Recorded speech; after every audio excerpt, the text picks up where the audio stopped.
અહીં લેખકે સૂક્ષ્મ શરીર એટલે કે સટલ બોડીની વાત કરી છે.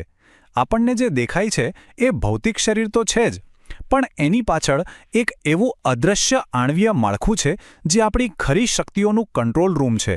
લેખમાં આનું બહુ જ સરસ આણ્વીય વિશ્લેષણ છે. આપણા વિચારો, આપણી લાગણીઓ અને આપણી ચેતના આ બધું જ આ સૂક્ષ્મ ઊર્જાઓ ચલાવે છે. એનો સીધો અર્થ એ છે કે આપણી માનવ ક્ષમતાની કોઈ જ સીમા નથી, એ અનંત છે. હવે તમને એમ થશે કે આ અદૃશ્ય ઊર્જાઓ સુધી પહોંચવું કેવી રીતે? તો અહીં 3 અદ્ભુત ટૂલ્સ આપ્યા છે. પહેલું, શબ્દની સામર્થ્ય અને મંત્રનું વિજ્ઞાન.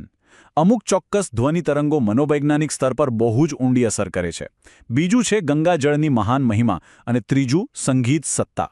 સારું સંગીત અને પવિત્ર જળ પણ આપણા સૂક્ષ્મ શરીરને પોઝિટિવ એનર્જીથી ભરી દે છે. એટલે કે આ બધું માત્ર ધાર્મિક પ્રતીકો નથી, પણ આપણી ચેતનાને જગાડવાના વૈજ્ઞાનિક સાધનો છે. આ બધું જાણીને એક બહુ સ્વાભાવિક પ્રશ્ન થાય કે શું આ અદૃશ્ય શક્તિઓ ખરેખર ફીલ કરી શકાય છે? તો ભૂત મોટાઓએ જોયું એ લેખમાં એનો જવાબ છે. ઇતિહાસ સાક્ષી છે કે ઉચ્ચ કક્ષાના ઋષિમુનિઓ અને મહાન વિચારકોએ આ સૂક્ષ્મ દુનિયાનો અનુભવ કર્યો છે. આપણે આપણી ચેતનાનું સ્તર જેટલું ઊંથું લઈ જઈએ ને, એટલું જ આ અદૃશ્ય વિશ્વ આપણી સામે ક્લિયર થતું જાય છે.